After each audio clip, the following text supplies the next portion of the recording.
नमस्कार, times of Swaraj में आप सबों का स्वागत है। मैं हूं संतोष सिंह और आज हम लोकसभा चुनाव में बात मोतिहारी की करते हैं। 2019 के चुनाव में मैं मोतिहारी में ही था आज के दिन, और उस दौर में कुशवाहा के उम्मीदवार वहां चुनाव लड़ रहे थे। कुशवाहा अपना उम्मीदवार खड़ा किया था। क्राम हो रहा था कि कुशवाहा सहनी सब मिलके एकदम इस बार राधा मोहन को पटकनी देना तय है। संयोग से वोट के दिन वहाँ थे। चीज़ें कैसी बदलती हैं ये भी देखे कि भूमियार भी खड़ा था। भूमियारे को न टिकट, अखिलेश सिंह के बेटा को टिकट मिला था मोतिहारी से, लेकिन 10 बजते बजते हमें ये भी देखने को मिल गया कि भूमियार के वोट में भी उसी तरीके का टूट है। तो मोतिहारी से जो खबर आ रही है कि ये उनका 10वां लोकसभा चुनाव लड़ रहे हैं। वो 9 अभी तक लड़े हैं, जिसमें 6 वो जीते हैं, 3 में हारे हैं, और इस बार 10वीं बार वो चुनावी मैदान में है।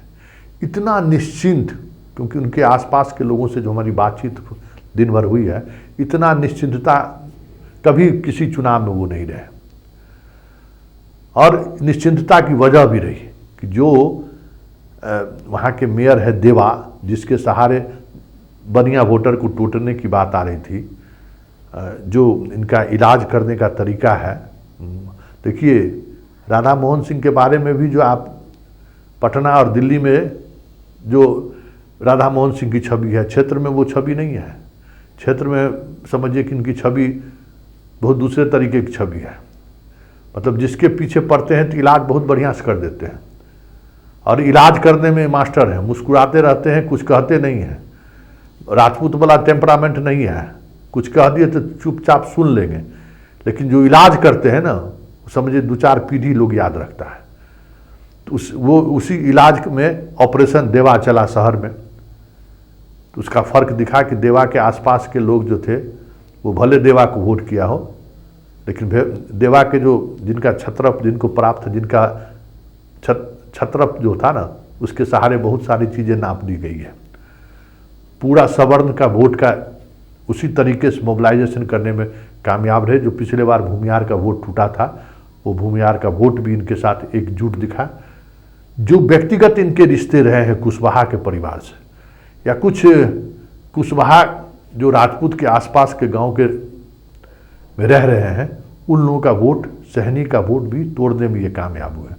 व्यापारी वोटर को जो कहा जा रहा था कि व्यापारी वोटर इस बार इनसे दूरी बना लिया है, लेकिन वो चीज़ें हुई नहीं। बड़ी आबादी व्यापारियों को उन्होंने अपनी तरफ खींचने में कामयाब हुए हैं। लेकिन सबसे बड़ी बात यह है कि जिन 8 लोकसभा क्षेत्र में आज चुनाव हुआ है, सबसे शांति, बिना किसी विवाद के, बिना किसी आवाज के लोगों ने वोट किया है।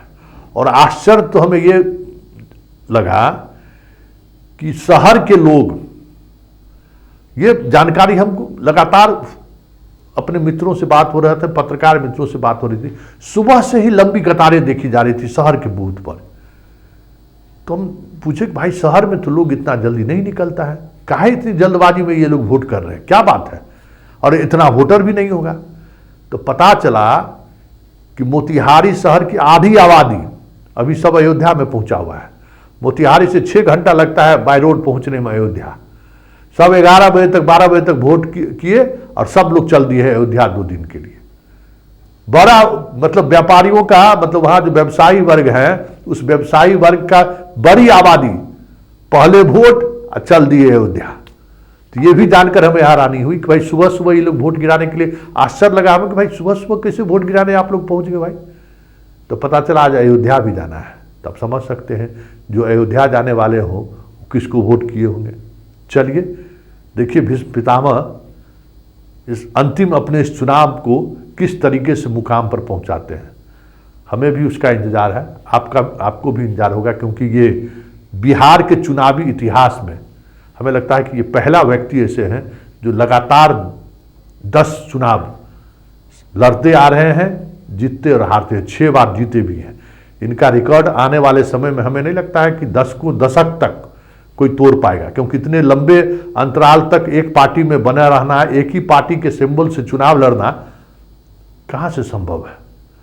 तो भीष्म पितामह की विदाई कैसी होगी, आखिरी विदाई, ये इस पर हमारी भी नज़र है और आपको भी उस नज़र रखनी चाहिए, क्योंकि डेमोक्रेसी में राधा मोहन सिंह जैसे लोग भी चुनाव जीत सकते हैं, ये अपने आप में एक बड़ी बात है।